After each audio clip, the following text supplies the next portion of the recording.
South Africa's fuel system is being hacked, not by some rogue coder in a hoodie, but by guys driving tankers, bribing officials, and blending fuel in the shadows.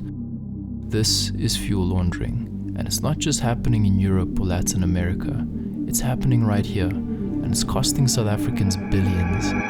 Concerns are growing over the contaminated diesel fuel. I'm doing it at the minute. I was turning red diesel. We are aware of the illegal practice of mixing paraffin with and those that have been found to sell fake fuel cannot be named and shamed due to the Poppy Act. Criminal activity in fuel laundering. Fuel laundering is like money laundering, but instead of cleaning cash, you're cleaning illegal fuel.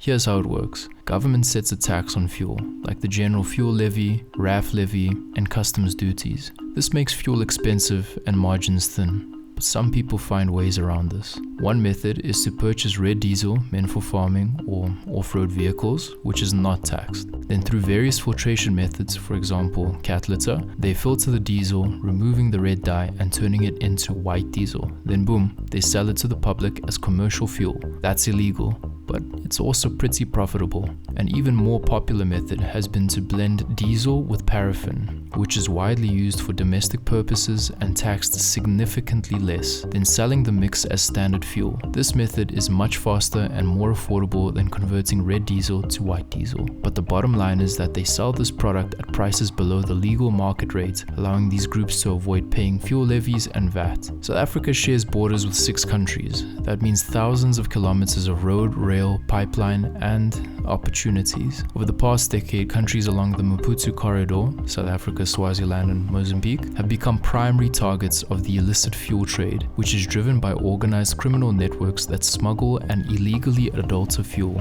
The way it works is a fuel truck enters the region legally, but with the intent to commit fraud, importing fuel through the port of Maputo, which is cheaper and closer to inland South Africa than Durban. The tanker will then make its way to the border post and will declare the fuel as being in transit to another country, such as Botswana or Zimbabwe. This is called bonded fuel. This exempts it from South African taxes and duties, like the fuel levy, road accident fund levy, and custom duties. The truck gets customs clearance to transit through South Africa, under the assumption it's not for local sale. But somewhere along the way, the fuel doesn't leave. It gets diverted, unloaded, and sold at lower prices. Since no duties or taxes were paid, that's tax evasion. In 2023 alone, SARS estimated that 3.6 billion rand in fuel tax went missing because of this trick.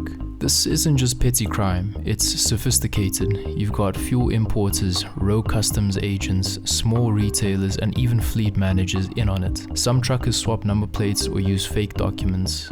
Others offload diesel at unregistered depots, often in places like Musina, Nelspruit, or Durban. One guy brings it in, another guy blends it, another sells it to a garage. You buy it unknowingly, thinking it's clean. It's not. Dirty fuel doesn't just hit the treasury, it hits your car, damaging engines and filters. It hits legit businesses who can't compete with illegal prices. And it hits the country, starving roads and hospitals of the taxes that they need. This isn't just about fuel, it's about systems, about how borders are managed, how taxes are enforced, and how corruption seeps in. Fuel laundering is the symptom, broken governance is the disease. Until that's fixed, South Africans will keep paying more, while others profit in the dark. Fuel laundering happens all over the world, but South Africa is different. It's more subtle, it's more hidden, but no less damaging. The question is, who benefits from keeping it this way?